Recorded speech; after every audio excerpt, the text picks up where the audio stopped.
నెల్లూరు జిల్లా ముత్తుకూరు శ్రీ చైతన్య స్కూల్లో చదువుతున్న విద్యార్థి చావల సన్నీ షాలెం స్కూల్కి ఆలస్యంగా వచ్చాడని, దీంతో ఆలస్యంగా వస్తావా అంటూ విద్యార్థి చెంపపై ప్రిన్సిపల్ కొట్టింది. ఈ క్రమంలో ప్రిన్సిపల్ చేతికి ఉన్న గాజులు పగిలి చిన్న ముక్క విద్యార్థి కంటిలో పడింది. వెంటనే విద్యార్థిని ఆసుపత్రికి తరలించగా కంటిలో ఉన్న గాజు ముక్కను తొలగించారు. ప్రిన్సిపల్పై చర్యలు తీసుకోవాలని తల్లిదండ్రులు డిమాండ్ చేస్తున్నారు.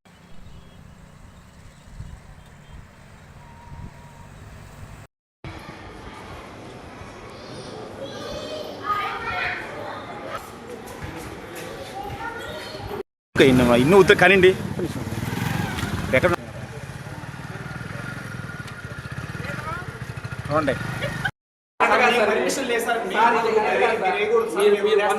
మీరు పెట్టుకోలేకపోయింది. నేను వాస్తవంగా ఎన్ని మిమ్మల్ని అడగకూడదు, కానీ నేను దూరం వచ్చింది కాబట్టి మిమ్మల్ని అడగమని నాకు సంబంధం లేని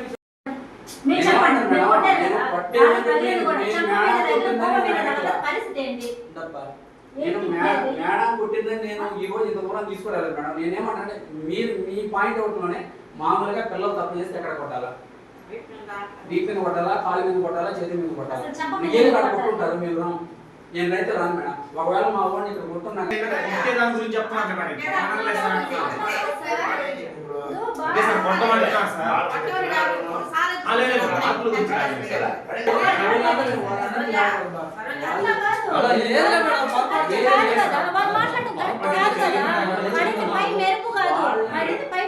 బాబుకి గాజు గుచ్చుకొని ఆ వైట్ స్టోన్ పొలుకుందా, ఆ పొలుకు 2 పొలుకులు తీసి మాకు బర్డ్ మీద చూపించింది మేడం.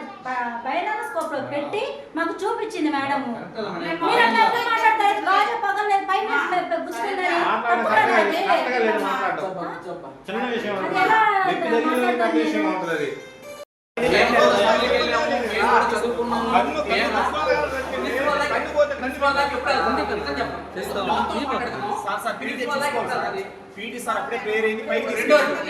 రెండోది ప్రిన్సిపల్ మేడం పిల్లల్ని కొట్టచ్చా?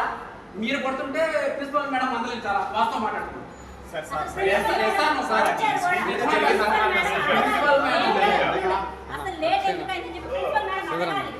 నాన్న ఫీజు కట్టాడు, ఫీజు కట్టింది. నేను ఆడ నుంచి నాగమణి మాట్లాడుతున్నాను. నేను మాట్లాడుతున్నాగా ప్రిన్సిపల్ మేడం వచ్చింది. ఎందుకు లేట్ అయిందండి, ఉంచి వీపు మీద కొట్టి దాని తర్వాత చంప మీద కొట్టినప్పుడు గాజు పోయింది.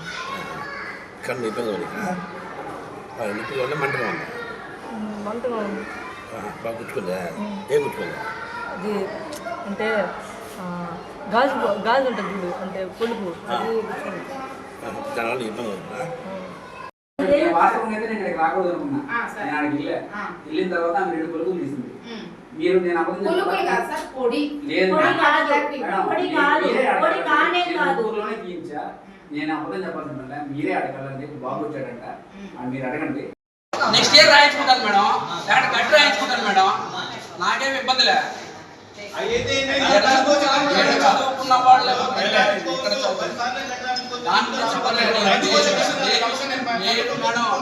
నేను మా పిల్లలు భవిష్యత్తు దృష్టిలో పెట్టుకొని ఎన్ని జరగకుండా ఏం జరగకుండా మాట్లాడడానికి కారణం నేను మాట్లాడలా కాదు. నేను వాస్తవంగా వేసుకుంటే నేను ఫీజు మొత్తం కట్టిన తర్వాత వాస్తవంగా ఈ మాట్లాడాలని మాత్రం ఫిక్స్ అయినా ఖచ్చితంగా ఏం మాట్లాడాలనుకున్నాను. నేను మీ స్కూల్కి వేరే వాళ్ళు రెఫర్ చేస్తే మీరు బతుకులాడినా వేరే వాళ్ళని ఎందుకు మీకు ప్రిఫర్ చేయాలంటే నేను కనీసం ముద్దలాంటి దగ్గర వచ్చి ఎందుకు వచ్చి కూడా మాట్లాడలే. ఏదన్నా ఉంటే డైరెక్ట్గా మేము మాకేంటి, మేము కానీ రెస్పాన్సిబిలిటీ కానీ కాకపోతే మా పిల్లడు డైరీలో ఉంది, సార్ మేము ఈ విధంగా మీకు ఫోన్ చేస్తున్నాము, మీరు కాల్ రిసీవ్ చేసుకోవట్లేదు కాబట్టి మీ పిల్లోడి ఫీజు రిమైనింగ్ పెండింగ్ ఉంది, మీరు ఫీజు కానీ పే చేయకపోతే మీరు పిల్లోడిని స్కూల్కి పంపించద్దని చెప్పి డైరీలో స్పష్టంగా రాసుకోమని మేము చెప్తున్నా. మీరు 10th తరగతి మేడం, అసలు 10th డైరీ ఇచ్చారు మేడం, వాడికి సైన్ పెట్టుకుంటున్నారు సార్. అసలు అడగతున్నారా? మీరు అడగతున్నారా? డైరీలో సైన్ పెట్టుకున్నారని చెప్పి. ఇంకొక విషయం మేడం, మీరు మీ స్కూల్ చూడాడు ఉంది మేడం, మీ స్కూల్ చూడాలంటే ఫీడ్బ్యాక్ ఉంది మేడం, ఫీడ్బ్యాక్ ఉందా? అదే మొన్న వేరే పిల్లడికి కాలు స్ప్రాక్ పడిపోయాడు. అదే ఆడగాలి స్కూల్స్ అదే లోకల్ అబ్బాయి కానీ మాలాంటి పేరెంట్స్ కాబట్టి ఖచ్చితంగా మిమ్మల్ని అడుగుండేవాళ్ళు. వాళ్ళు వేరే ఊరి నుంచి ఇక్కడ వాడుకున్నారు కాబట్టి వాళ్ళకి లోకల్గా సపోర్ట్ ఉన్నాడు మేడం. నేను చెప్పేదండి, లోకల్గా సపోర్ట్ లేదు కాబట్టి వాళ్ళు అడగల. అదే అబ్బాయికి ఏదైనా జరుగుతుంది, మీరు మీ రెస్పాన్సిబిలిటీ అవుతారు మేడం.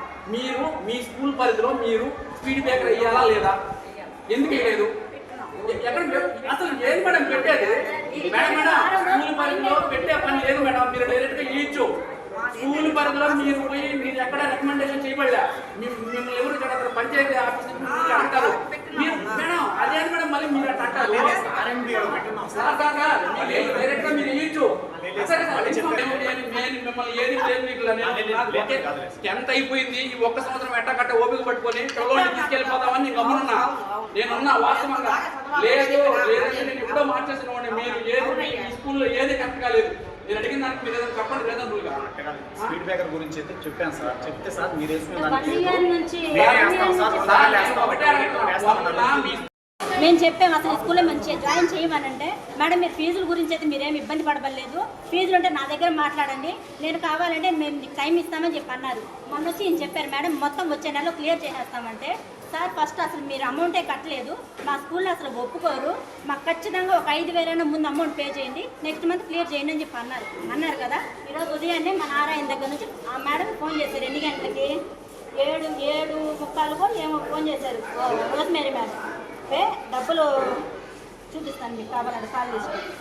డబ్బులు ఫోన్పే చేయించమ్మా అని చెప్పి ఎన్ని గంటలకు ఫోన్ చేయించారు 8:30 ఫోన్ చేసింది మేడం చేపిస్తానని చెప్పి ఫోన్ చేసి తర్వాత బాబు దగ్గర పంపించాం వాళ్ళ నాన్న ఏం చెప్పాడంటే సన్ని ఫీజు అమౌంట్ పంపించేసాము రిసిప్ట్ గురించి మేడంని అడిగి తీసుకురమ్మని చెప్పి పంపించారు దాని గురించి బాబు మాట్లాడుతుంటే మేడం వచ్చి కొట్టి వాడికి ఆ విధంగా గాజు బదిలేదట్టు చేసింది ఇప్పుడు కనీసం ఇప్పుడు వాడు వచ్చి మాట్లాడుతున్నాడు ఏరా లేట్ అయిందని నువ్వు క్వశ్చన్ అడగాలి కదా అసలు నువ్వు ప్రిన్సిపల్గా నువ్వేందుకు కొట్టేది అసలు సార్స్ ఉన్నారు కదా వాళ్ళ దగ్గర వచ్చి వాళ్ళు కదా వచ్చి మాట్లాడాలి అసలు నువ్వెందుకు కొట్టాలి అసలు కనీసం వాడిని క్వశ్చన్ కూడా చేయాలి ఎందుకు లేట్గా వచ్చామని కూడా క్వశ్చన్ చేయాలి క్వశ్చన్ చేయకుండా నువ్వు ఎలా కొడతావు అసలు ప్రిన్సిపల్ని ఎందుకు కొడతావు అసలు పిల్లవాడిని ఏమో మరి అది వాళ్ళకి తెలియదు ఆ ఇంటెన్షన్